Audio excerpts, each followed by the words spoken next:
이제 우리의 논증의 두 번째 단계로 넘어가서 한 사회에서 일반적으로 인정되고 있는 그 어떤 의견도 잘못된 것일 수 있다는 전제를 버리고 그 모든 의견들이 옳다고 가정하고서 그런 가정 아래에서 그 의견들이 옳고 그른지를 자유롭게 공개적으로 토론하는 것이 봉쇄되어 있는 경우에 어떤 일이 벌어질 것인지를 검토해보자.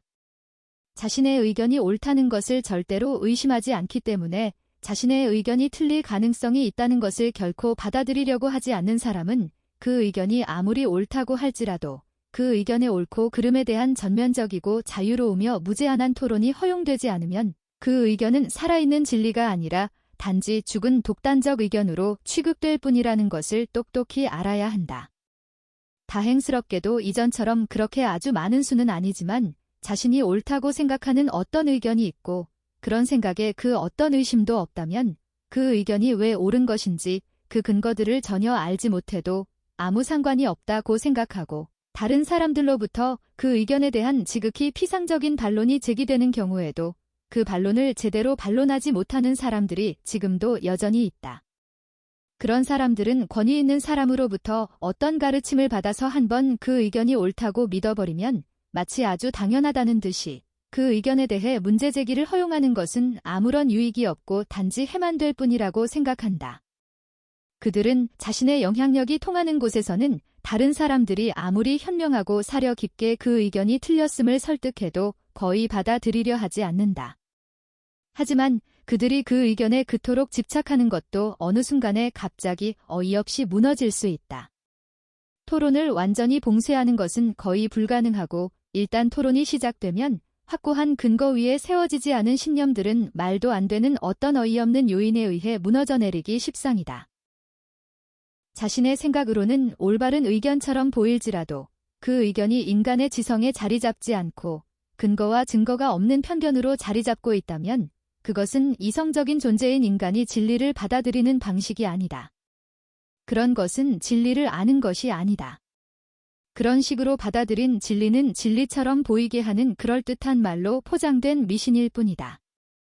인간의 지성과 판단력을 개발하는 것이 마땅하다면 다른 무엇보다도 인류에게 가장 중요한 문제들에 대해 어떤 판단을 내리고 어떤 의견을 가져야 할지를 결정하는 데에 그러한 능력들을 사용하는 것이 당연하지 않겠는가? 적어도 개신교인들이라면 이것을 부인하지 못할 것이다. 지성을 개발하는데 가장 도움이 되는 활동을 굳이 정하라고 한다면 그것은 분명히 각자가 자신이 지닌 의견들의 근거, 즉 자기가 왜 그 의견을 지지하고 있는지를 연구해서 밝히는 것이다. 사람들은 자신에게 아주 중요한 문제들을 올바르게 알고 믿어야 하고 적어도 일반적으로 흔히 제기되는 반론들에 대해서는 바르게 반박할 수 있어야 한다. 하지만 어떤 사람은 이렇게 말할지도 모르겠다.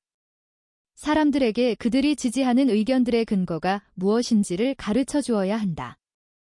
어떤 의견들이 한 번도 논란이 되지 않았다고 해서 사람들로 하여금 그 의견들을 단지 앵무새처럼 따라하게 해서는 안 된다.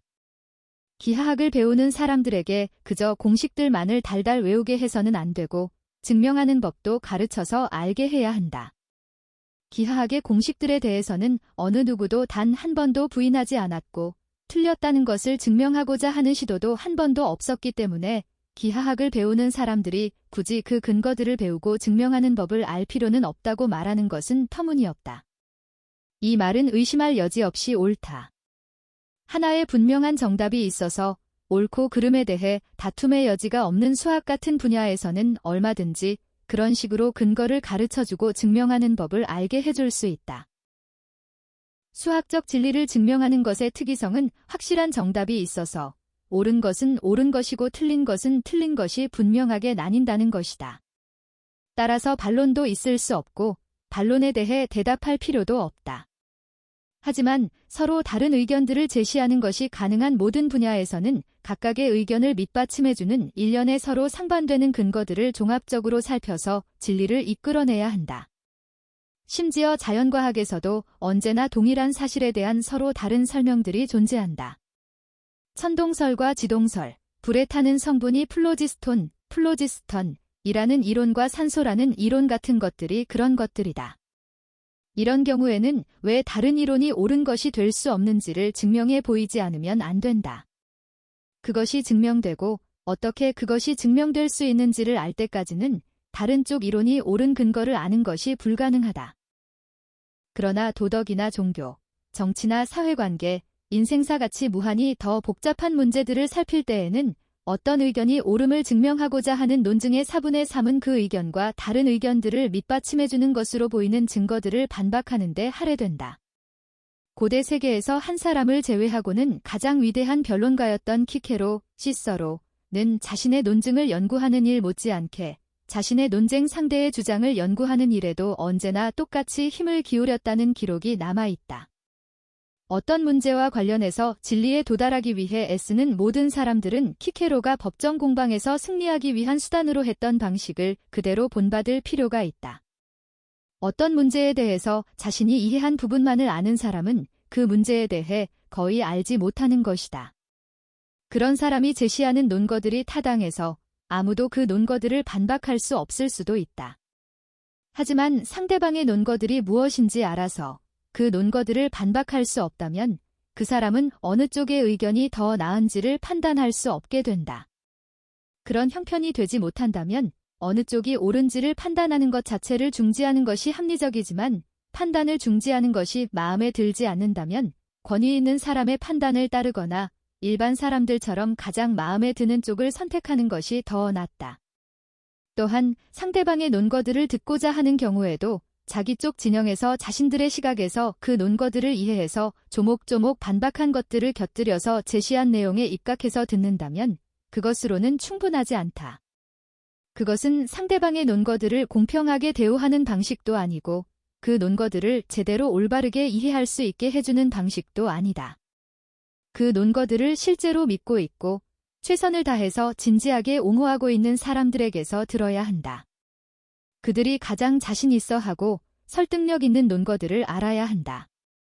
현안의 진상을 올바르게 보고 해결하는 것을 가로막는 난점들이 어떤 것인지 전체적으로 알아야 한다. 그렇게 하지 않는다면 그 난점들을 해결하고 진정으로 진리에 도달하는 것은 불가능하다. 오늘날 지식인이라고 하는 사람들, 심지어 자신의 의견을 거침없이 내놓고 그 근거를 막힘없이 제시하는 사람들 중에서도 100명 가운데 99명이 바로 그런 사람들이다. 즉, 그들은 자신의 주장과 그 근거를 거침없이 제시하면서도 그들과 다른 의견을 내세우는 다른 사람들의 주장과 그 근거에는 귀를 기울이지도 않고 알려고 하지도 않는다. 그랬을 경우에는 설령 어떤 문제에 대한 그들의 결론이 옳다고 하더라도 그 문제에 대해 그들이 알고 있는 것은 전체적으로 틀릴 수 있다. 그들은 자신들과 다른 생각과 의견을 가진 사람들의 입장을 깊이 들여다본 적도 없고 그 사람들이 하는 말들을 경청해서 숙고해본 적도 없기 때문에 엄밀하게 말한다면 그들 자신이 제시한 주장에 대해 제대로 안다고 할 수 없다.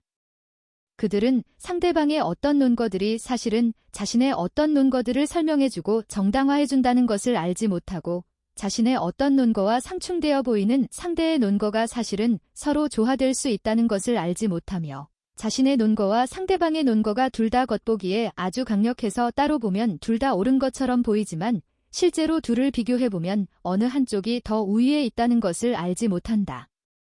그들은 어떤 문제에 대해 판단하고자 할 때 그것과 관련된 모든 부분들을 남김없이 저울에 올려놓고서 그 문제에 대해 완전히 다 아는 상태에서 모든 것을 고려하여 종합적으로 판단을 내려야 한다는 것을 모르는 사람들이기 때문이다. 어떤 문제에 대한 진실은 양쪽의 의견을 똑같이 공정하게 경청하고 모든 것을 알고 있는 상태에서 양쪽이 제시하는 근거들을 가장 강력한 빛 안에서 심혈을 기울여 살펴보고자 하는 사람들에게만 허락된다. 도덕 및 인간과 관련된 문제들을 진정으로 이해하기 위해서는 이러한 훈련이 필수적이다. 따라서 온갖 중요한 진리들에 대해 반대하는 자들이 존재하지 않는 경우에는 반드시 그런 반대자들을 허구로라도 만들어내어서 그들로 하여금 악마의 생각을 기가 막히게 잘 대변할 수 있는 사람들이 제시할 법한 가장 강력한 논거들을 들어서 그 진리들을 반박하게 해야 한다. 아마도 자유로운 토론을 반대하는 사람들은 이러한 주장에 대해 코웃음 치면서 일반 사람들이 자신이 지지하는 의견과 관련해서 철학자들과 신학자들이 제시한 찬성과 반대의 모든 근거들을 분명하게 알고 이해할 필요는 없다고 말할 것이다. 그들은 이렇게 말한다. 일반 사람들에게는 자신의 의견과 반대되는 주장을 펴는 영리한 반대자의 주장 속에 들어있는 온갖 잘못된 말들이나 오류들을 밝혀낼 능력이 반드시 있어야 하는 것은 아니다.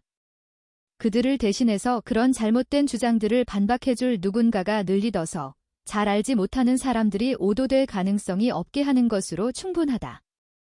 단순한 사고를 하는 사람들은 자신들이 따라야 할 진리와 그 명백한 근거만을 배우는 것으로 충분하고 나머지는 권위자에게 맡기면 된다.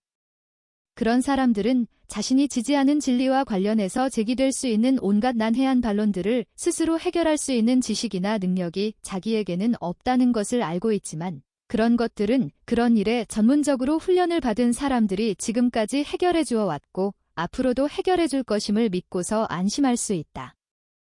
설령 어떤 진리를 받아들일 때에는 그 진리와 관련된 최대한 근거들을 다 알아야 하는 것이 아니라 최소한의 근거만을 아는 것만으로 충분하다는 이러한 주장을 그대로 받아들인다고 하여도 자유로운 토론이 있어야 한다는 주장의 근거는 전혀 약화되지 않는다.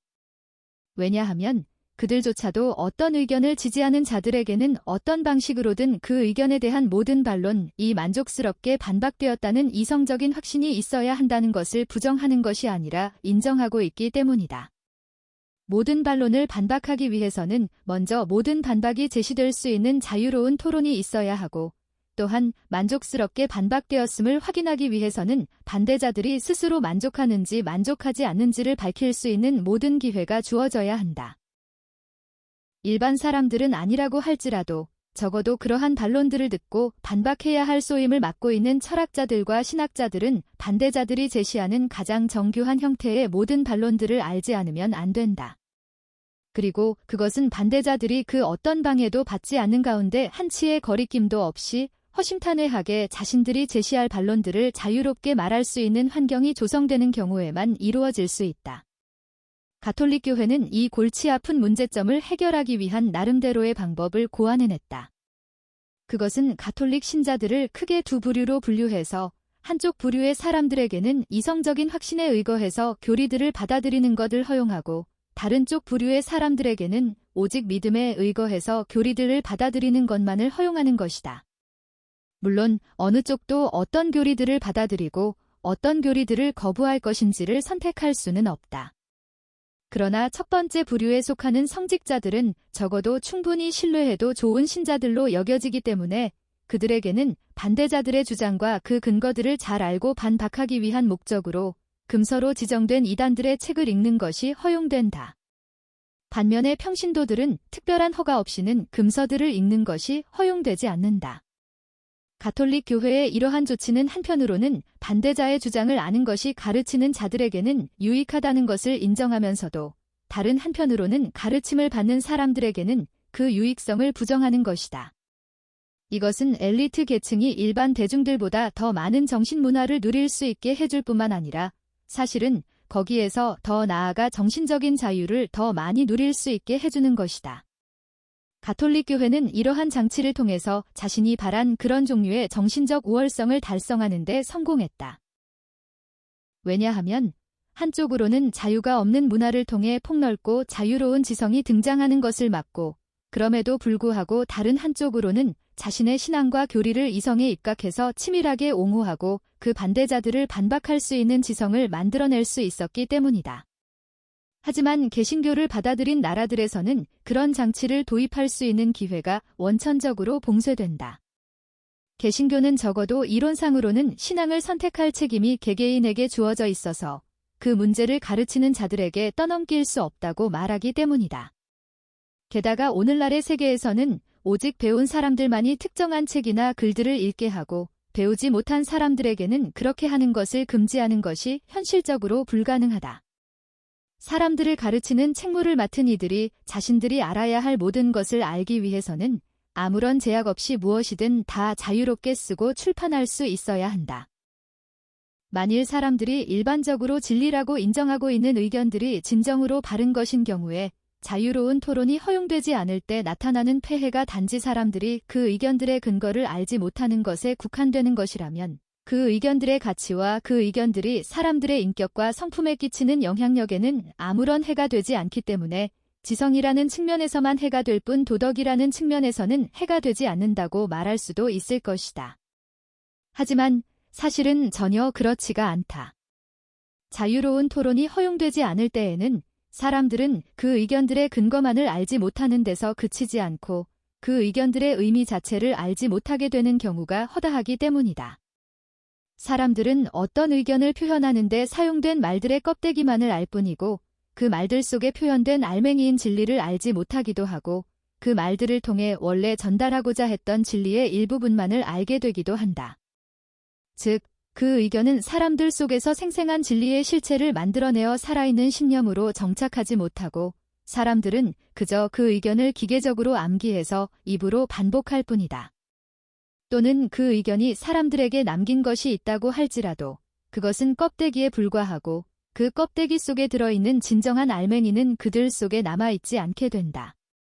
인류 역사 속에서 이런 일은 무수히 벌어졌기 때문에 우리는 그런 사례들을 정말 진지하게 연구하고 곱씹어볼 필요가 있다. 거의 모든 윤리적인 가르침들과 종교적인 신조들이 그런 일을 겪는다. 모든 교설, 교리은 그것들을 창시한 사람들과 그 창시자들을 따르던 직계 제자들에게는 의미와 활력으로 가득하다.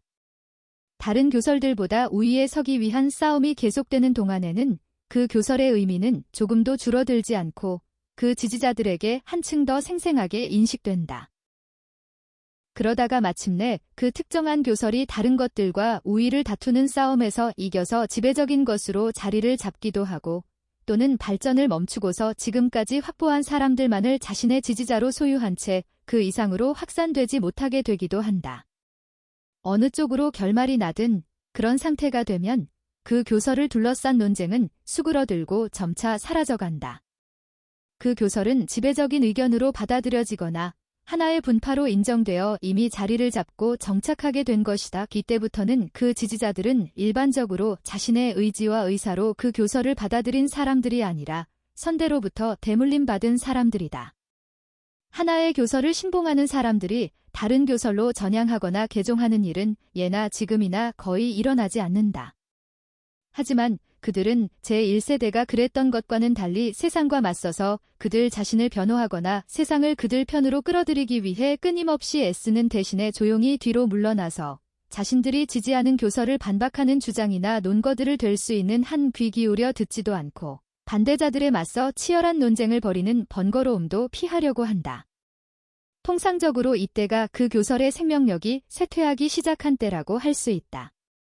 어떤 교설을 가르치는 사람이든 모두 그 교설이 담고 있는 진리가 그 지지자들에게 생생하게 깨달아져서 그들의 지성과 감정 속으로 깊이 침투하여 그들의 행동을 실제로 지배하기를 바란다. 하지만 우리는 그들이 실제로는 그렇게 되기가 어렵다고 하소연하는 소리를 자주 듣는다. 어떤 교설이 탄생한 초기에 살아남기 위해서 싸우는 동안에는 그런 어려움에 대한 하소연은 들리지 않는다. 이 시기에는 그 교설을 신봉하는 자들은 세력이 약하기는 하지만 자신들이 무엇을 위해 싸우고 있는지를 생생하게 알고 자신들의 교설과 그 밖의 다른 교설들 간의 차이도 잘 안다. 이 시기에는 그 교설의 지지자들 중에서 상당수가 온갖 사상과 교설들 중에서 그 교설이 토대로 하고 있는 원리들이 무엇인지를 알고 있고 그 원리들이 지닌 모든 중요한 의미들을 검토하고 숙고하며 그 교설을 자신의 전존재로 믿을 때에 그 교설이 그들의 인격과 성품에 미치는 영향을 경험하게 된다. 하지만 그 교설이 대물림된 것이어서 능동적으로가 아니라 수동적으로 받아들인 것이 되고 그 신봉자들이 제1세대와는 달리 그 교설이 제시하는 문제의식들을 이제 더 이상 심각하게 받아들이지 않게 되면 형식적인 것들만이 남게 되고 그 교설의 모든 알맹이들은 점점 더 잊혀지게 된다.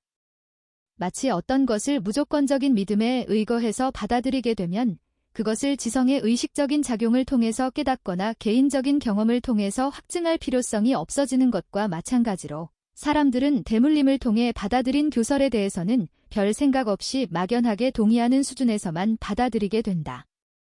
그러다가 결국에는 그 교설은 인간 존재의 내면적인 삶과의 연결관계가 아예 거의 끊어지는 단계까지 도달하게 된다. 역사적으로 오늘날에는 그런 일들이 아주 빈번하게 일어나기 때문에 그런 일은 이 시대의 대세인 것처럼 보인다. 이렇게 해서 선조들로부터 대물림된 그 교설은 우리의 지성의 외부에서 딱딱한 외피를 형성해서 우리 본성에 좀 더 고귀한 부분들에 영향을 미치고자 하는 다른 온갖 교설들이 우리의 지성 속으로 들어오는 것을 막는 역할을 한다. 즉, 그 교설은 단지 아무것도 없이 텅 비어 있는 우리의 지성을 지키는 보초가 되어서 온갖 새롭고 생명력 있는 다른 교설들이 우리의 지성 속으로 들어오지 못하게 하는 데만 힘을 발휘하고 정작 그 교설이 지닌 진리의 내용물로 우리의 지성을 채우는 데는 아무런 힘도 발휘하지 못한다는 것이다. 우리는 인간의 지성에 가장 깊이 뿌리를 내리고서 상상과 감정과 생각 속에서 실현될 수 있는 충분한 잠재력을 지닌 교설들이 그렇게 되지 못하고 죽은 신념이 되어서 얼마든지 인간의 지성의 표피에만 머물러 있을 수 있다는 것을 기독교의 대다수의 신자들이 그 교리들을 받아들이고 있는 방식에서 생생하게 볼 수 있다. 내가 여기에서 기독교의 교리들이라고 한 것은 기독교의 모든 교파들과 분파들이 공통적으로 받아들이는 교리들, 즉 기독교의 경전인 신약성경에 담겨있는 규범들과 계명들을 의미한다. 기독교 신앙을 고백하는 모든 사람들은 그런 것들을 신성한 것으로 여기고 그들을 규율하는 법으로 받아들인다. 하지만 기독교인들 중에서 그런 규율들과 계명들을 자신의 구체적인 행위들의 지침이나 시금석으로 삼아서 삶을 살아가는 사람은 1000명 중 1명도 되지 않는다고 말해도 결코 지나친 말이라고 할 수 없을 것이다. 그들이 자신의 삶과 행동의 기준으로 삼는 것은 그런 것들이 아니라 자기가 속한 나라와 계층 또는 종교 집단의 관습이다. 따라서 그들에게는 한쪽에는 절대로 틀릴 수 없는 지혜가 그들이 따라야 할 준칙으로 주었다고 하는 신약성경에 나오는 일련의 윤리 규범들이 있고 다른 한쪽에는 그 규범들 중 어느 것과는 어느 정도 부합하고 어느 것과는 별로 부합하지 않으며 어느 것과는 완전히 반대되는 일련의 일상적인 판단들과 실천들, 즉 전체적으로 보아서 기독교의 신조를 세속적인 이해관계나 가치관과 적당히 버무린 것들이 있다. 그들은 자신의 삶의 기준이 되는 이 두 가지 중에서 전자에 대해 충성을 맹세하지만 실제로는 후자를 따른다. 모든 기독교인들은 가난하고 겸손하며 세상으로부터 천대를 받는 사람들이 복 있는 사람이라고 믿는다. 낙타가 바늘 귀를 통과하는 것이 부자가 천국에 들어가는 것보다 더 쉽다고 믿는다. 비판을 받지 않기 위해서는 비판하지 말아야 한다고 믿는다. 맹세 같은 것은 절대로 해서는 안 된다고 믿는다. 이웃을 자기 자신처럼 사랑해야 한다고 믿는다. 누가 자신의 겉옷을 가져가면 속옷도 벗어주어야 한다고 믿는다. 내일을 염려해서는 안 된다고 믿는다. 자기가 가진 모든 것을 팔아서 가난한 사람들에게 주어야만 완전해질 수 있다고 믿는다. 그들이 이런 것들을 믿는다고 말할 때 그것은 거짓말이라고 할 수 없다. 사람들이 어떤 것을 옳다고 한결같이 칭찬하면 그것이 왜 옳은 것인지 들어본 적이 없어서 그 이유나 근거를 알지 못해도 사람들은 그것이 옳다는 것을 믿는 것처럼 기독교인들은 신약성경에서 말하는 규범들을 그런 식으로 믿는다. 하지만 진정으로 살아있는 믿음이 되기 위해서는 그 규범들이 그들의 행위를 규율해서 그들이 그 규범들에 의거해서 실제로 행동해야 한다는 점에서 그들은 살아있는 믿음을 지니고 있다고 말할 수는 없다. 그런데도 그들은 자신들의 대적들을 공격하거나 자신들이 칭찬할 만하다고 생각하는 사람들의 행위를 정당화하는데 그 규범들을 사용한다. 반면에 어떤 사람이 그 규범들을 그들에게 상기시켜주면서 그들이 결코 행할 엄두를 낼 수조차 없는 수많은 행위를 그들에게 하라고 말하면 그들은 그 사람이 마치 자기가 다른 사람들보다 더 착한 것처럼 위선을 떠는 것이라고 생각해서 정말 정남이가 떨어지는 상종 못할 사람으로 치부해버린다. 기독교의 일반적인 평범한 신자들은 교리를 그렇게 중요하게 여기지 않기 때문에 그들의 마음과 지성 속에서 교리는 아무런 힘도 발휘하지 못한다. 그들에게는 습관적으로 올바른 교리를 존중하는 마음이 있긴 하지만 그 교리를 진심으로 받아들여 자신의 삶 속에서 적극적으로 실천하려고 하는 마음은 없고 단지 형식적으로 그 교리의 테두리 안에 머물러 있고자 하기 때문에 어떤 구체적인 행동을 하려고 할 때에는 주변에 있는 신자들이 어떤 식으로 행동하는지를 살펴보고서 그것을 기준으로 삼아서 어느 수준에서 그리스도의 가르침을 따라 행할지를 결정한다. 하지만 우리는 초기 기독교인들의 경우에는 그렇지 않았고 이런 것과는 확연히 다른 모습을 보여주었을 것이라고 단언해도 좋을 것이다. 만일 그렇지 않았다면 기독교는 세상으로부터 멸시받았던 유대교의 한 무명의 종파에서 로마 제국의 국교로 도약하는 일은 결코 일어나지 않았을 것이라는 이유 때문이다.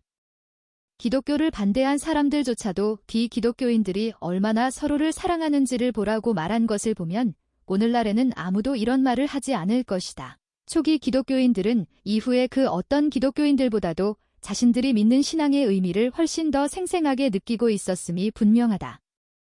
기독교가 1800년의 세월이 지난 오늘날에도 그 세력을 더 이상 확장하지 못하고 여전히 거의 유럽인들과 유럽인들의 후손들에게만 국한되어 있는 주된 이유는 초기 기독교인들이 보여주었던 그런 모습을 상실했기 때문일 것이다.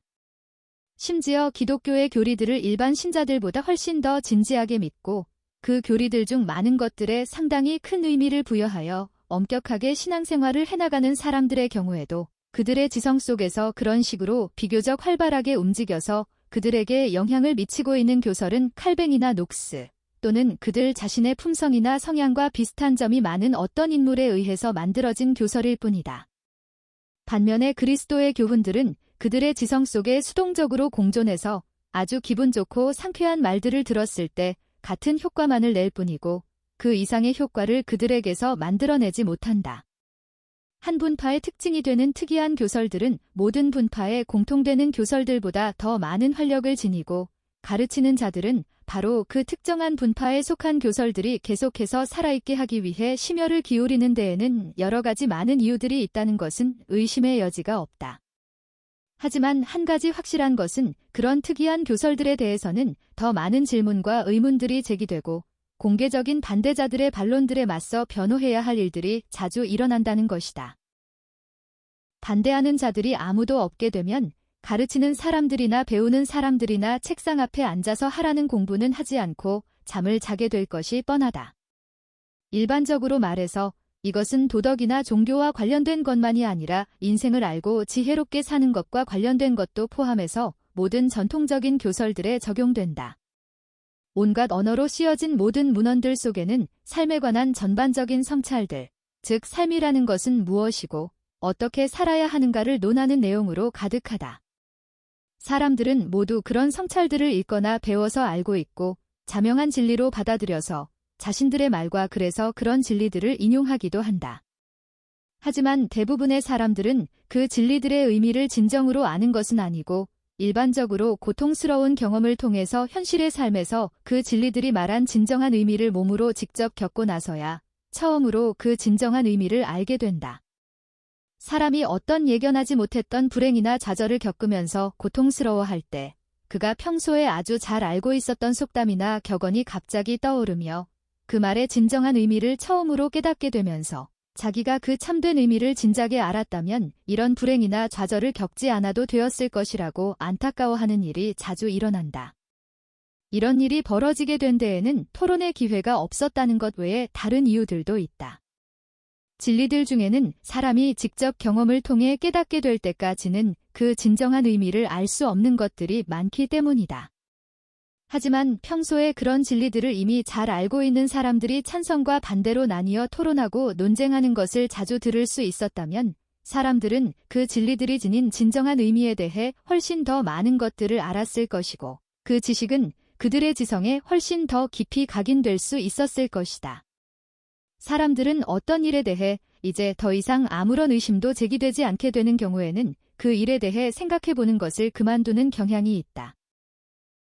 하지만 그들이 저지르는 잘못들 중 절반은 그들의 그런 경향에서 비롯된다. 우리 시대의 한 작가가 확정된 결론이 불러오는 깊은 잠이라고 말한 것은 정확한 표현이다. 하지만 어떤 사람들은 다음과 같이 반문할지도 모르겠다. 참된 지식을 위해서는 누구나 똑같이 생각해서는 안 되고 반드시 이견이 있어야만 한다는 것이 도대체 말이 되는가? 어떤 사람들이 진리를 깨달을 수 있기 위해서는 인류 중에서 어떤 사람들은 반드시 계속해서 잘못된 생각이나 의견을 고집해야 한다는 것인가? 모든 사람이 어떤 신념을 받아들이는 순간 그 신념은 생명력을 잃어버리고 죽게 되게 된다는 것이 정말인가? 어떤 명제에 대한 의심이 여전히 존재해야만 그 명제를 철저하게 이해하고 느끼는 것이 가능하다는 것이 정말인가? 사람들이 만장일치로 어떤 진리를 받아들이자마자 그 진리는 진리로서의 생명력을 상실하게 된다는 것, 이 정말인가? 사람들은 지금까지 인류가 지성을 발전시키는 최고의 목표이자 최선의 결과는 점점 더 많은 사람들이 모든 중요한 진리들을 인정함으로써 결국에는 온 인류가 모든 진리들을 인정하게 되는 것이라고 생각해왔다. 그런데 인류가 그런 목표를 달성하지 않아야만 인간의 지성이 존속될 수 있다는 것인가? 승리가 완성되는 순간 그 승리의 열매는 사라진다는 것인가? 내가 한 말은 그런 뜻이 아니다. 인류가 진보해 나갈수록 더 이상 논란되거나 의심을 받지 않게 되는 교설들의 수는 끊임없이 늘어날 것이다. 그리고 많은 중요한 진리들 중에서 어느 정도가 더 이상 논란이 되지 않는 지점에 도달했느냐 하는 것이 인류의 복리의 수준을 결정한다고 말해도 그리 틀린 말은 아닐 것이다. 어떤 진리를 둘러싼 의문들에 관한 치열한 논란이 하나 둘씩 해결되고 확정되어 가는 것은 그 진리가 공고화되어 가는데 필수적인 과정 중 하나다.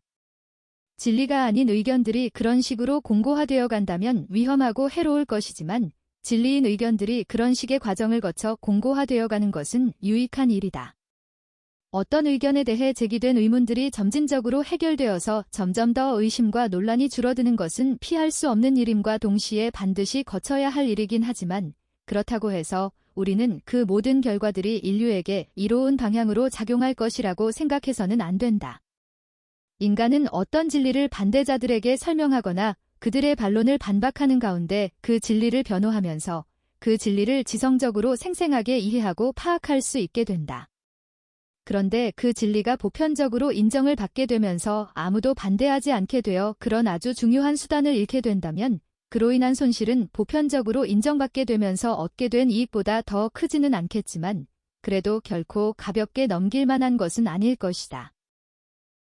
반대를 통해 이득을 얻는 그런 수단이 더 이상 존재할 수 없게 된 경우에는 우리는 인류의 스승들이 그 대체 수단으로 사용했던 것을 눈여겨보아야 한다. 그 스승들이 고안해낸 것은 어떤 진리를 열렬히 반대하는 자들을 상정해서 그들로 하여금 그 스승들의 문화생을 자기 편으로 끌어들이기 위해서 그 진리의 온갖 난점들을 제시하면서 그를 설득하는 장면을 연출하는 것이었다. 하지만 사람들은 가상의 반대자들을 상정하여 반대의 효과를 확보하기 위한 수단들을 찾아내려고 하지 않을 뿐만 아니라 인류의 스승들이 이미 확립해놓았던 기존의 수단들까지도 무시해버렸다. 플라톤의 대화편 속에 아주 생생하게 나와 있는 소크라테스의 문답법은 바로 그런 수단이었다. 이 문답법의 본질은 철학과 인생의 중요한 문제들에 대한 기존의 정설을 부정하는 것으로 시작되는 토론이었다. 이 문답법은 어떤 문제에 대해 기존에 옳다고 인정된 어떤 교설을 단지 상식적으로만 알고 받아들인 사람에게 사실은 그가 그 교설을 알지 못한다는 것, 즉 그가 지지하는 그 교설의 명확한 의미를 아직 제대로 알고 있지 못하다는 것을 깨닫게 해줌으로써 그가 자신의 무지를 인정하고 그 교설의 의미와 그 증거를 명료하게 이해한 후에 그러한 토대 위에서 그 교설이 옳다는 것에 대한 확고한 신념을 가질 수 있게 해주기 위한 최고의 기법이었다. 중세시대의 학교에서 행해진 변론, 수업도 이것과 어느 정도 비슷한 목표를 지니고 있었다. 그 수업의 목표는 학생으로 하여금 자신의 의견만이 아니라 아울러 반대 의견도 반드시 숙지하게 하여 자신의 의견의 근거들을 강화시킴과 동시에 반대 의견을 반박할 수 있게 하는 것이었다. 하지만 이러한 변론, 수업은 실제로는 근본적으로 치료가 불가능한 결함을 지니고 있었는데 그것은 학생들이 지지하도록 되어 있던 명제들이 그들의 이성으로부터 나온 것들이 아니라 권력자가 지정해준 것들이었다는 것이다. 따라서 중세시대의 이러한 변증 수업은 인간의 지성을 훈련시키는 방법으로서는 소크라테스의 문화생들의 지성을 훈련시켰던 저 강력한 문답법보다 모든 면에서 열등하였다. 하지만 이 두 가지 방법은 근대적인 지성을 확립하는 데 있어서 우리가 일반적으로 인정하는 것보다 훨씬 더 큰 영향을 미쳤다. 그리고 근대 교육에서 사용하는 모든 교육 방식들 중에는 이 두 가지 방법 중 어느 하나를 아주 조금이라도 적용하고 있는 것은 하나도 없다. 토론 없이 교사나 책을 통해서 자신의 모든 지식을 얻는 경우에는 온갖 지식을 닥치는 대로 주입식으로 암기해서 머릿속에 집어넣는 것으로 만족하고자 하는 유혹을 끊임없이 받게 될 뿐만 아니라 설령 그런 유혹에 빠지지 않는다고 할지라도 어떤 문제에 대한 찬반 양론의 의견들을 반드시 모두 들어야 한다는 압박감을 느끼지 못한다. 그 결과 일반 사람들은 말할 것도 없고 심지어 사상가들 중에서도 찬반 양론을 모두 아는 사람이 별로 없게 되었고 모든 사람들이 자신의 의견을 개진하고 옹호하는 일은 잘하는 반면에 반대자들의 반론에 대해서는 아무런 답변도 하지 못하는 일이 벌어지게 되었다. 부정적인 논리를 펴는 것을 좋지 않게 보는 것이 오늘날의 경향이다. 즉, 적극적으로 어떤 진리들을 제시하지 않으면서 어떤 이론이나 실천 속에 내재하는 약점이나 오류를 지적하는 것을 보면 오늘날의 사람들은 눈살을 찌푸리고 못마땅하게 여긴다는 것이다. 물론 그러한 부정적인 비판은 적극적으로 어떤 진리들을 만들어낸다는 측면에서는 분명히 그 결과물이 보잘것없는 것은 사실이다. 하지만 어떤 적극적인 지식이나 확신이 진정으로 가치가 있음을 확증해주고 그 토대를 더 공고하게 해주는 수단으로서 더할 나위 없이 소중하다. 따라서 사람들이 이제라도 다시 일반적으로 인정되는 기존의 정설에 대해 부정적인 논리를 펴는 훈련을 체계적으로 받지 않는다면 위대한 사상가들이 배출되기가 극히 어려울 것이고 인간의 사고를 필요로 하는 분야들 중에서 수학과 물리학을 제외한 모든 분야에서 인류 지성의 평균 수준이 낮아지게 될 것이다. 한 사람의 어떤 의견에 대해서 다른 사람들에 의해 촉발된 것이든 아니면 스스로 촉발시킨 것이든 반대자들과의 활발한 논쟁을 하면서 겪게 되는 사고 과정이 없는 경우에는 그 의견은 지식이라는 이름으로 불릴 자격이 없다. 그러한 부정적인 비판 및 반대자들과의 활발한 논쟁은 어떤 의견이 진리가 되기 위해서는 반드시 거쳐야 하는 필수불가결한 과정이지만 그런 과정을 인위적으로 만들어내기는 아주 어렵다. 그런데 그런 기회가 저절로 생겨났는데도 그 기회를 날려버린다면 그것보다 더 어처구니 없는 일이 어디 있겠는가. 일반적으로 받아들여지고 있는 의견에 대해 이의를 제기하거나 법이나 여론에 의해 허용되는 경우에 실제로 나서서 그렇게 이의를 제기하는 사람들이 있다면 우리는 그들이 그렇게 해주는 것에 대해 감사하고 마음을 열고 그들의 의견을 경청해야 한다. 우리가 믿고 있는 것들이 분명히 옳고 생명력을 지니고 있음을 확인하고자 하는 마음이 우리 자신에게 있다면 우리 스스로 나서서 어떻게 해서라도 그것을 검증하는 데 심혈을 기울여야 한다. 그런데 다른 사람들이 우리를 위해서 대신 그런 일을 해준다면 우리는 기뻐해야 하는 것이 마땅하지 않겠는가? 지금으로서는 헤아릴 수 없이 먼 미래의 일처럼 보이기는 하지만 어쨌든 인류의 지성이 아주 높은 수준에 진입할 때까지는 다양한 의견들이 제시되고 토론이 벌어지는 것이 유익하다. 그런데 우리는 그런 것이 유익한 주된 이유들 중 오직 2가지 경우에 대해서만 고찰해왔고 나머지 한 경우에 대해서는 아직까지도 언급하지 않았다. 즉, 지금까지 우리가 살펴본 경우 중 하나는 기존의 정설이 틀리고 어떤 다른 의견이 옳을 가능성이 있는 경우였고 다른 하나는 기존의 정설이 옳을 때 반대자들의 틀린 반론들이 기존의 정설이 진리라는 것을 우리에게 더욱 명료하게 알게 해주고 우리의 지성 속에 더욱 깊이 각인될 수 있게 해주는데 필수불가결한 것이 되는 경우였다. 하지만 2개의 서로 상반되는 의견들 중에서 어느 한쪽이 옳고 다른 한쪽이 틀리는 경우보다는 둘 모두가 부분적으로 진리를 포함하고 있는 경우가 훨씬 더 많다. 이런 경우에는 기존의 정설은 단지 부분적인 진리만을 포함하고 있기 때문에 그 진리의 나머지 부분은 기존의 정설과 다른 의견에 의해 보완되어야 한다. 인간의 지각으로 명확하게 알 수 없는 문제들에 대한 대중의 의견들은 흔히 진리를 포함하고 있기는 하지만 진리 전체를 포함하고 있는 경우는 거의 없거나 전혀 없다.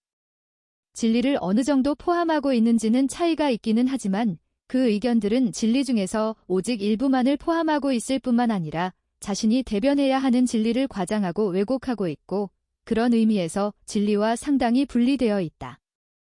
반면에 한 문제에 대한 이단적인 의견들은 그 문제와 관련한 진리 중에서 기존의 정설이라고 하는 의견들이 어떤 부분을 채택하고 나서 나머지 다른 부분들을 억누르고 무시해버렸을 때 정설이 설정한 그 족쇄를 부수고서 정설이 제외해버린 그 부분들을 대변하는 것인 경우가 일반적이다.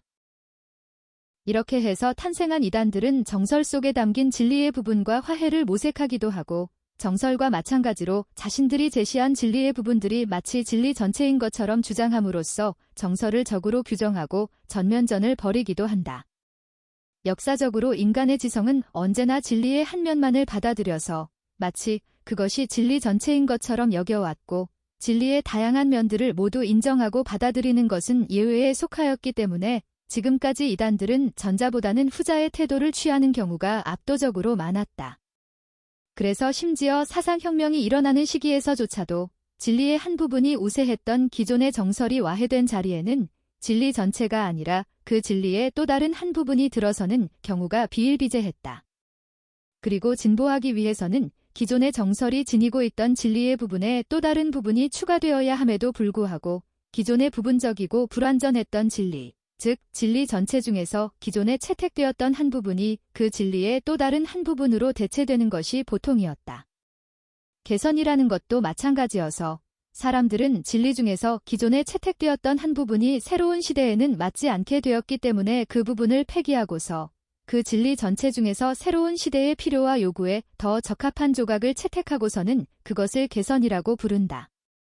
기존의 지배적인 정설이 바른 토대 위에 의거하고 있을 때조차도 진리 전체의 일부만을 반영하고 있는 것이라면 그 진리 전체 중에서 그 정설이 배제해버린 여러 부분들을 반영하고 있는 온갖 의견들은 비록 그의 견들 속에 부분적인 진리와 함께 많은 오류와 혼동을 포함하고 있다고 할지라도 소중하게 여겨져야 하는 것이 당연하다. 인생사를 공평하게 판단할 줄 아는 사람이라면 어떤 사람이 진리와 오류가 혼합된 의견을 말함으로써 우리로 하여금 그의 그런 의견이 아니었다면 보지 못했을 진리의 한 부분을 볼 수 있게 해준 경우에 사실은 우리도 그 사람처럼 진리의 일부만을 보고 진리와 오류가 혼합된 의견을 지니고 있다는 것을 알기 때문에 그 사람이 진리에 오류를 혼합했다는 이유로 그 사람에게 화를 내지는 않을 것이다. 도리어 다수 의견인 정설이 진리의 한 면만을 반영하고 있는 것이라면 소수 의견이 마찬가지로 진리의 한 면만을 반영하고 있다고 할지라도 그런 의견이 제시되는 것이 더 바람직하다고 생각할 것이 다 소수의 의견이 진리의 일부만을 반영한 것인데도 늘 그렇듯이 그들은 마치 자신들의 의견이 진리 전체를 반영한 것인 것처럼 열렬히 주장하겠지만 그렇다고 할지라도 그런 기회를 통해서 사람들은 그 소수 의견에 반영된 진리의 한 부분을 주목하지 않을 수 없게 될 것이기 때문이다. 18세기에는 거의 모든 지식인들과 그들이 이끈 모든 배우지 못한 사람들은 문명이라고 불린 것, 즉 근대적인 과학과 문학과 철학의 경이로운 업적들의 넋을 잃고 있었기 때문에 근대인들과 고대인들의 차이를 지나치게 과대평가하여 근대가 모든 면에서 고대보다 앞섰다는 신념에 빠져 있었다. 그런데 그런 그들의 한복판에 폭탄처럼 투하되어 터진 루소의 역설은 한 방향으로만 똘똘 뭉친 대중의 의견을 해체시켜서 기존의 의견에 추가적인 요소들을 더하여 더 나은 형태로 다시 조합할 수밖에 없게 만든 대단히 유익한 충격을 주었다. 이것이 오늘날에 통용되는 의견들이 전체적으로 보아서 루소의 의견보다 진리로부터 더 멀리 떨어져 있다는 것이 아니다. 도리어 정반대로 진리에 더 가까워졌다. 확실한 진리는 더 많이 담고 있고 오류는 훨씬 줄었다. 그럼에도 불구하고 루소의 의견과 그의 의견과 흐름을 같이 하는 온갖 의견들 속에는 오늘날의 지배적인 의견에 결여되어 있는 상당수의 진리가 내재되어 있다. 그런 의견들은 분명히 진리의 여러 부분들이었지만 현재의 지배적인 의견이 형성되는 과정에서 탈락되거나 무시되어 바닥으로 가라앉아버린 침전물들이다. 루소가 자신의 의견을 밝힌 글을 쓴 이래로 개화된 지식인들의 생각 속에서는 인위적인 사회의 속박들과 위선들이 사람들을 무기력하고 비도덕적으로 만드는 효과가 있는 반면에 단순하고 소박한 삶은 대단한 가치를 지닌다는 사상이 완전히 사라진 적은 단 한 번도 없었다. 그런 사상은 앞으로 언젠가는 그 원래의 가치를 충분히 보여주게 될 것이지만 오늘날에도 과거와 마찬가지로 확고하게 천명될 필요가 있다. 하지만 오늘날에는 이 문제와 관련해 말하는 것이 그 힘을 거의 상실했기 때문에 말이 아니라 실제 행동으로 보여주어야 한다. 또한 정치 분야에서도 정당의 정신적인 역량이 확대되어서 무엇을 보존하고 무엇을 없애야 하는지를 정확히 알아서 질서와 진보를 동시에 추구하는 정당이 출현할 때까지는 질서나 안정을 추구하는 정당과 진보나 개혁을 추구하는 정당이 공존하는 것이 건전한 정치 생태계를 형성하는 데 필수적이라는 것이 거의 상식처럼 되어 있다. 이 두 가지 서로 다른 사고방식을 지닌 두 정당이 모두 효용이 있는 이유는 둘 중 어느 쪽이나 완벽하지 않고 부족한 점들이 있기 때문이다. 하지만 각각의 정당이 자신의 한계를 지키고 이성적이고 건강한 상태를 유지할 수 있는 것은 상당 부분 반대 정당이 있기 때문이다. 민주주의와 귀족주의, 사유재산과 공동의 재산, 협력과 경쟁, 사치와 절약, 사회성과 개체성, 자유와 규율, 그리고 실질적인 삶 속에 존재하는 그 밖의 다른 서로 상반된 것들 중에서 어느 한쪽을 지지하는 의견이 똑같이 자유롭게 표현되고 똑같은 능력과 열정으로 주장되고 옹호되지 않는다면 각각의 요소가 정당한 대우를 받을 수 없게 된다. 저울의 한쪽이 올라가면 다른 쪽은 내려갈 수밖에 없기 때문이다.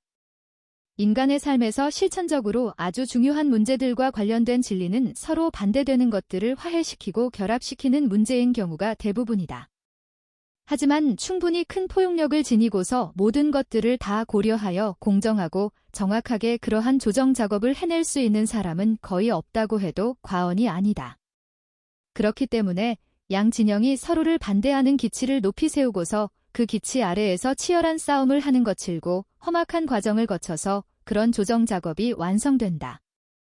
방금 위에서 열거한 중요한 문제들에 대한 두 의견 중에서 어느 한쪽이 다른 쪽보다 더 나은 주장이어서 단지 용납될 뿐만 아니라 적극적으로 장려되고 지지되어야 한다고 다수가 생각하더라도 또 다른 때와 장소에서 그 의견은 얼마든지 소수의 생각이 될 수 있다.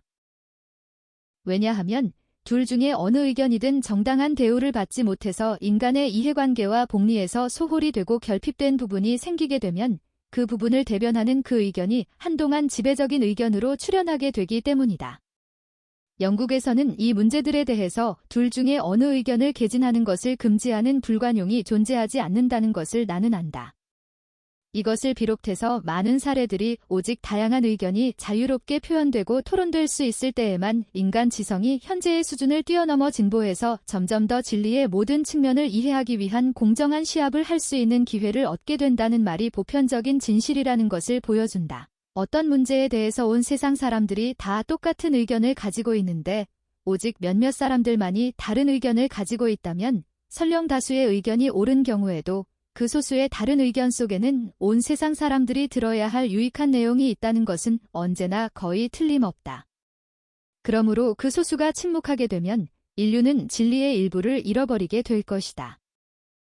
어떤 사람들은 이런 반론을 제기할 것이다. 그러나 어떤 일반적으로 받아들여지고 있는 정설들, 특히 가장 고귀하고 중요한 문제들에 대한 정설들은 단지 진리의 일부만을 반영하고 있는 것이 아니다. 예컨대 기독교 도덕은 그 문제에 대한 진리 전체를 반영하고 있다. 그렇기 때문에 누군가가 그것과 다른 도덕을 가르친다면 그 사람은 전체적으로는 틀리지만 일부는 진리를 반영하고 있는 것이 아니라 그 전부가 오류인 것이 된다. 이런 주장은 모든 것들 가운데서 실제적으로 가장 중요한 문제이기 때문에 내가 이 글에서 제시한 명제를 시험해보는 데에는 이 주장을 검토해보는 것보다 더 적절한 것은 없을 것이다. 그러나 무엇이 기독교 도덕이고 무엇이 아닌지를 말하기 전에 기독교 도덕이라는 것이 무엇을 의미하는지를 먼저 확정하는 것이 바람직할 것이다. 기독교 도덕이 신약 성경의 도덕을 의미하는 것이라면 신약 성경으로부터 기독교 도덕에 관한 지식을 얻고자 하는 사람이 신약 성경이 완전한 도덕률을 제시할 목적으로 인류에게 주어졌다고 전제할 수 있는지는 의문이다. 신약 성경에 속한 복음서는 언제나 기존의 도덕을 기준으로 삼아서 기존의 도덕을 좀 더 폭넓고 수준 높은 도덕으로 수정하거나 대체할 필요가 있는 경우에만 자신의 고유한 규범과 계명을 제시한다. 게다가 엄밀하고 정확한 법률 규정이라기보다는 감동적인 시나 웅변을 통해 대단히 일반적인 말들로 표현되어 있어서 흔히 문자 그대로 해석하는 것이 불가능하다. 그래서 정교한 체계이기는 하지만 오직 한 야만적인 민족을 위해서 씌어져서 많은 점에서 야만적인 체계인 구약 성경을 참조해서 그 내용을 보충하지 않았다면 신약 성경으로부터 일련의 윤리적인 가르침을 추출해내는 것 자체가 불가능했을 것이다.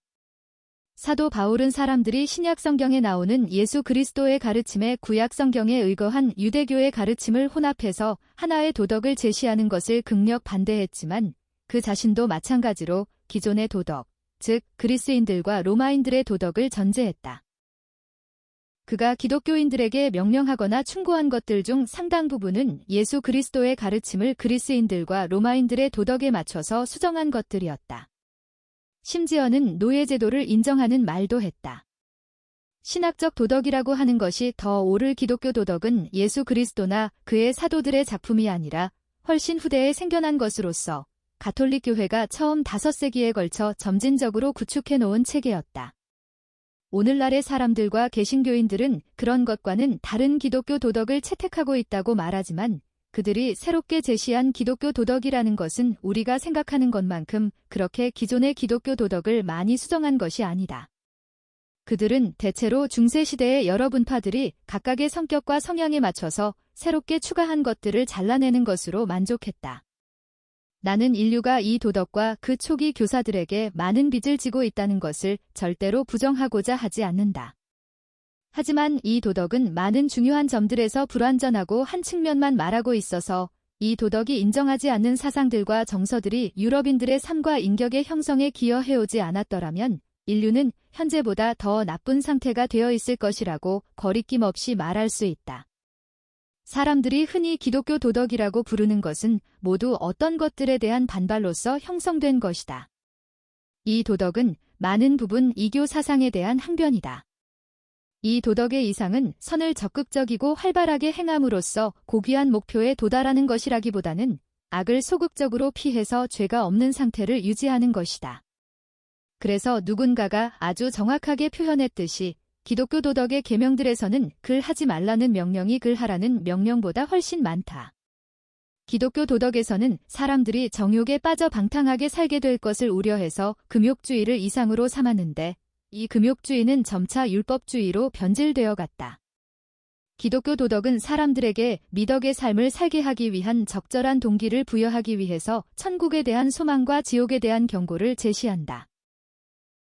이러한 동기에 의거한 도덕으로 말미암아 기독교인들은 고대의 가장 훌륭한 사람들에 훨씬 못 미치는 사람들이 되었다. 또한 이러한 동기로 인해 사람들은 천국에 가기 위해 필요한 일들만을 하게 되고 자신의 이익을 위해 이웃을 접촉하는 것을 제외하고는 인류와 이웃들의 이익을 위한 의무는 행하지 않게 됨으로써 기독교 도덕은 본질적으로 이기적인 성격을 띠게 되었다. 기독교 도덕은 본질적으로 수동적으로 순종할 것을 가르친다. 이미 존재하고 있는 모든 권위에 대해 복종하라고 역설한다.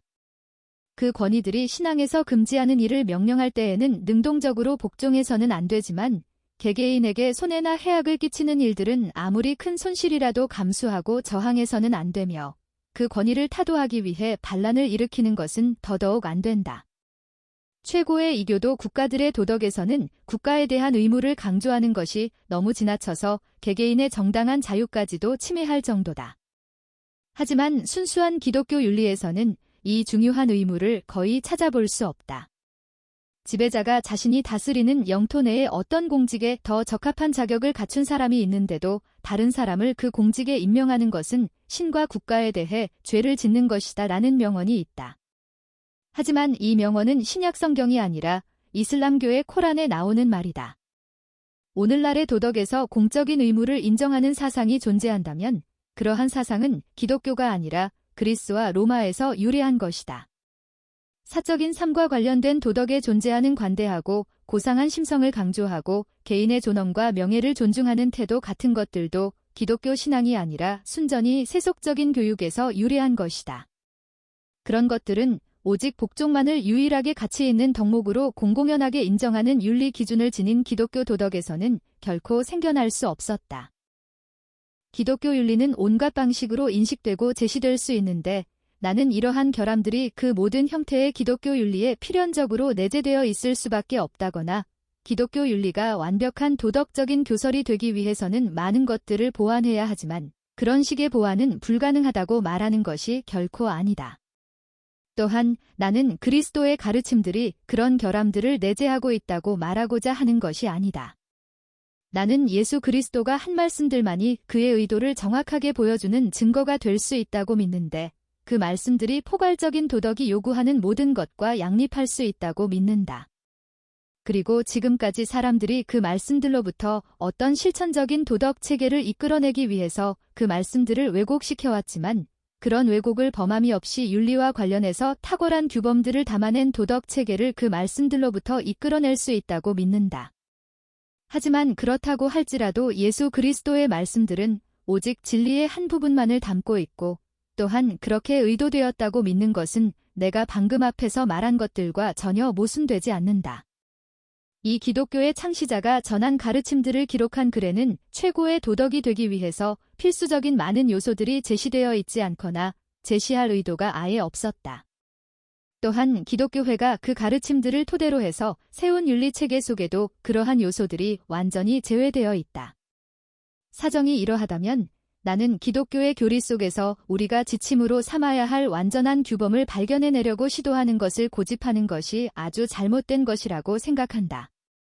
기독교의 교리를 처음으로 제시한 분은 그런 규범을 시인하고 시행하기를 의도하기는 했지만 그 규범을 단지 부분적으로만 제시하고자 했기 때문이다. 또한 나는 오직 기독교의 교리 속에서만 우리의 모든 삶을 규율하는 완전한 규범을 찾아내고자 하는 편협한 태도는 오늘날 뜻 있는 수많은 사람들이 장려하고 확산시키기 위해 심혈을 기울이고 있는 도덕 교육과 훈련의 가치를 크게 훼손함으로써 실제적으로 중대한 해악이 되어가고 있다고 믿는다. 내가 크게 우려하는 것은 역사상 지금까지 기독교 윤리와 공존하면서 상호 간의 영향을 통해 보완하는 역할을 해왔던 세속적 기준, 더 나은 이름이 없어 이렇게 부른다를 버리고 오로지 종교적 기준에 의거해서만 인간의 지성과 감정을 형성해 나가고자 하는 시도가 저급하고 비열하며 굴종적인 사람들만을 만들어내게 될 것이고 심지어 현재에도 그런 결과가 나타나고 있다는 것이다. 그런 사람들은 최고의 의지, 더 서프림 윌로 여겨지는 것에 대해서 복종할 수는 있어도 최고의 선, 서프림 고드니스에 대한 인식에 도달하거나 거기에 공감할 수는 없다. 나는 인류가 도덕적으로 계속해서 새로워지기 위해서는 오로지 기독교를 토대로 해서만 형성된 그 어떤 윤리가 아닌 다른 윤리가 기독교 윤리와 나란히 공존하여야 한다고 믿는다. 인간의 지성이 불완전한 상태에 있는 한 진리에 도달하기 위해서는 다양한 의견의 공존이 필수적이라는 원칙에서 기독교의 진리체계도 예외일 수 없기 때문이다. 기독교에 담겨있지 않은 도덕적인 진리들을 받아들인다고 해서 그것이 꼭 기독교에 담겨있는 도덕적인 진리들을 무시하거나 부정하는 것은 아니다. 편견이나 간과가 일어난다면 그것은 진리에 도달하는 데 치명적인 해악이 된다. 하지만 우리에게 편견이나 간과가 절대로 없을 것이라고 말하는 것은 불가능하다. 그러므로 다양한 의견을 공존하게 하는 것은 그런 편견이나 간과를 극복하고서 이로 헤아릴 수 없이 소중한 진리에 도달하기 위해 지불해야 하는 대가로 여겨야 한다. 진리의 일부를 가지고서 진리의 전체인 것처럼 오직 그들만이 진리라고 고집하는 것은 비판을 받아야 하고 또한 비판을 받는 것이 마땅하다. 그런데 그것을 비판하고 나선 사람들이 이번에는 자신들이 마치 유일한 진리인 것처럼 주장한다면 그것은 통탄스러운 일이다. 하지만 그것도 용납되어야 한다.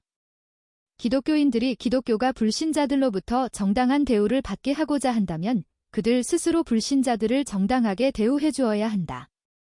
인류 역사 속에서 지금까지 씌어진 명저들에 대해 약간의 지식을 갖고 있는 사람이라면 누구나 도덕적으로 가장 고귀하고 가장 소중한 가르침을 설파하는 상당수의 저작들이 기독교 신앙을 알지 못했거나 또는 알면서도 배척했던 사람들로부터 나왔다는 사실을 안다.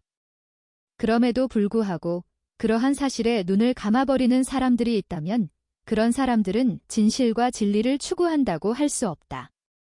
나는 인간이 생각해낼 수 있는 온갖 의견들을 무엇이든지 다 아무런 제약 없이 공개적으로 표현하고 토론하는 자유가 허용된다고 해서 종교적이거나 철학적인 분파주의의 해악이 완전히 사라질 것이라고 말하는 것이 결코 아니다.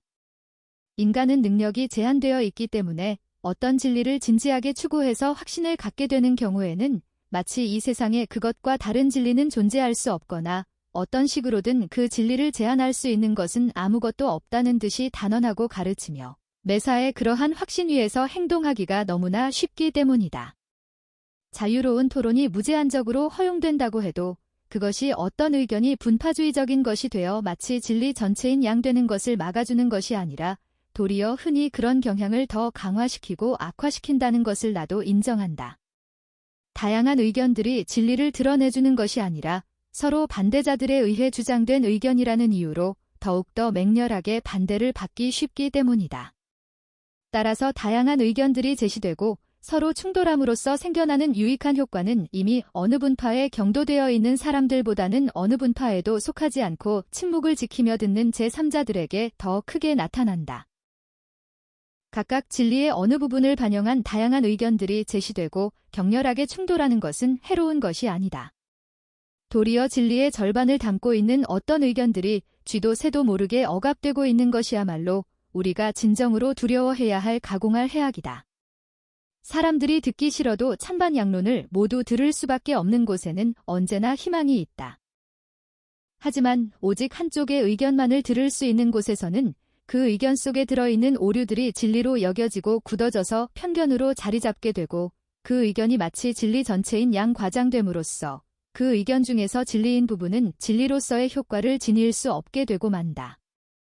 인간의 정신적인 능력들 중에서 어떤 문제에서 진리인 부분과 오류인 부분을 가려내어 정확하게 판단할 수 있는 능력은 극히 드물고 각 사람은 진리의 오직 한 부분을 대변할 수 있기 때문에 진리의 각각의 부분들을 담고 있는 다양한 의견들을 주장하는 사람들이 존재하고 그들이 주장하는 진리의 각각의 부분들을 경청할 수 있는 환경이 마련되지 않는다면 사람들이 진리에 도달할 수 있는 가능성은 없다.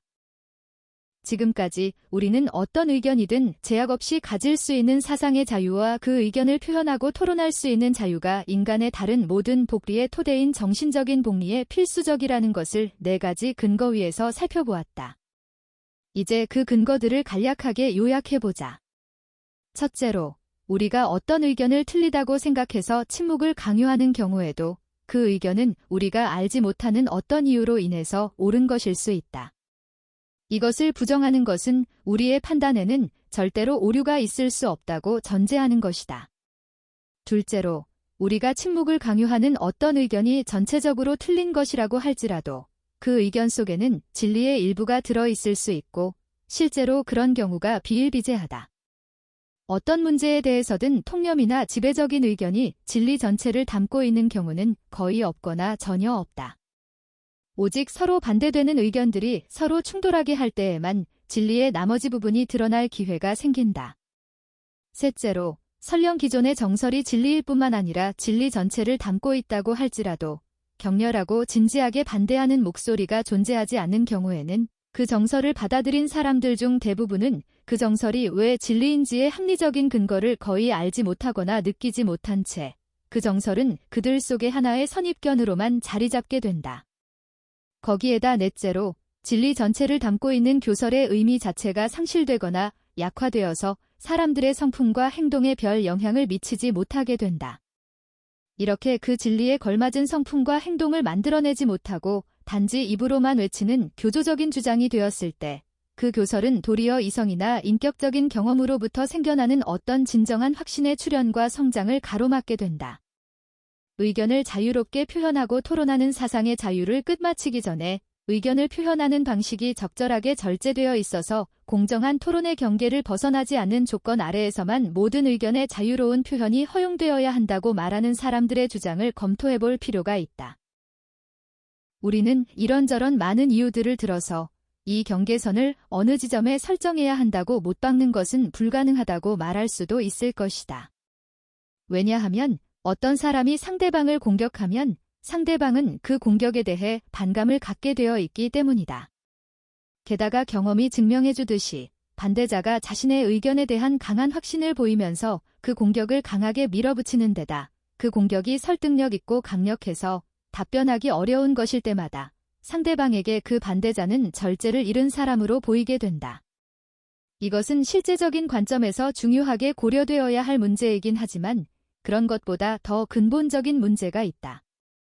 어떤 의견을 단정적으로 말하게 되면 비록 그것이 옳은 것이라고 할지라도 심한 반감을 불러일으킬 수 있기 때문에 그런 식의 의사 표현 방식을 엄격하게 규제할 필요가 있다고 말하는 것은 의심할 여지 없이 옳다. 하지만 그런 식의 의사 표현 방식이 지닌 더 큰 문제는 상대방에게 확신을 심어주기가 거의 불가능하다는 점에서 의도적인 것이 아니었다고 할지라도 자폭하는 꼴이 되고 만다는 데 있다. 그런 의사 표현 방식 중에서 최악의 것은 궤변을 일삼고 사실들이나 근거들을 은폐하며 자신의 주장을 구성하는 여러 요소들에 대해 거짓으로 제시하고 반대 의견을 왜곡해서 제시하는 것이다. 하지만 그런 것들을 모를 리가 없고 얼마든지 그렇게 하지 않을 수 있는 사람들, 그리고 다른 많은 것들을 고려해 보았을 때 의도적으로 그런 것이라고 여겨질 수밖에 없는 사람들이 이 모든 짓을 심지어 대단히 악질적으로 아무렇지도 않게 끊임없이 일상적으로 저질러 왔다. 이렇게 한다는 사람들이 거의 모두 이런 일들을 저지르고 있기 때문에 적절한 도덕적인 근거들 위에서 그러한 행위들을 도덕적으로 악하다고 낙인 찍는 것이 거의 불가능할 뿐만 아니라 이러한 논란의 여지가 있는 잘못된 행동들의 법이 개입하는 것은 더더욱 불가능하다. 절제되지 못한 토론이라고 말할 때 그것은 보통 독설이나 야유, 인신공격 등을 말한다.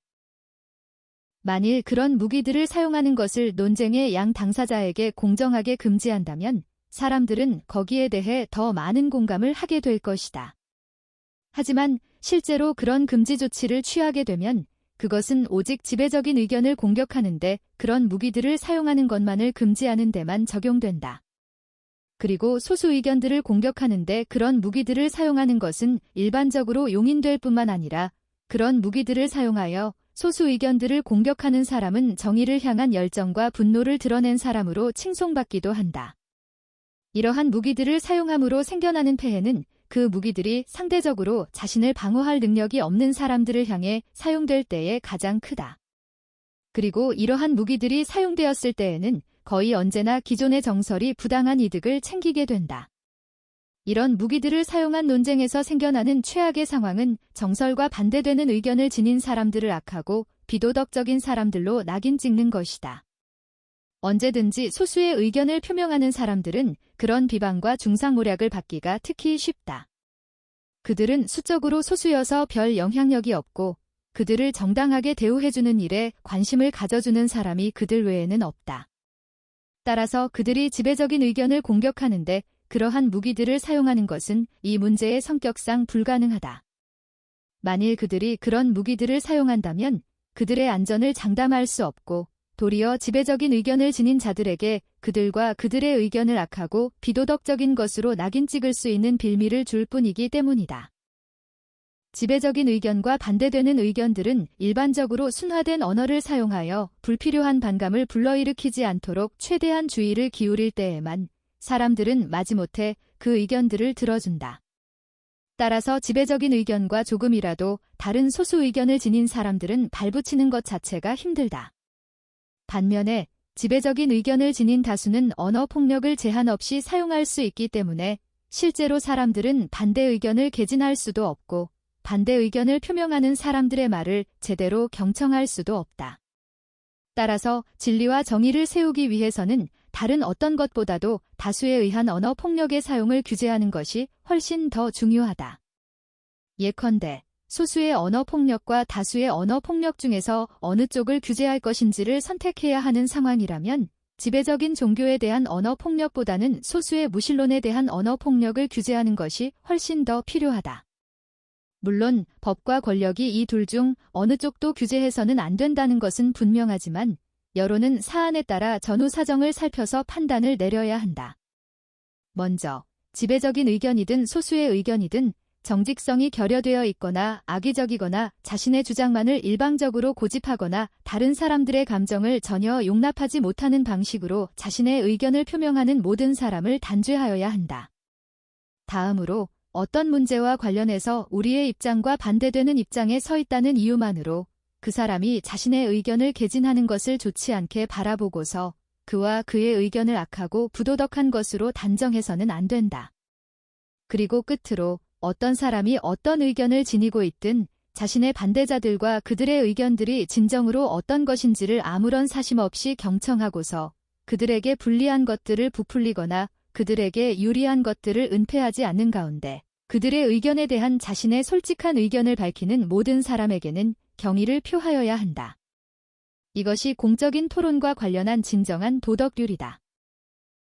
비록 이 도덕률을 어기는 일들이 종종 벌어진다고 해도 토론을 하는 사람들 중에서 다수가 이 도덕률을 상당한 정도로 지키고 있고 이 도덕률을 지키기 위해 진지하게 애쓰는 훨씬 더 많은 수의 사람들이 있다고 생각하기 때문에 나는 기쁘다.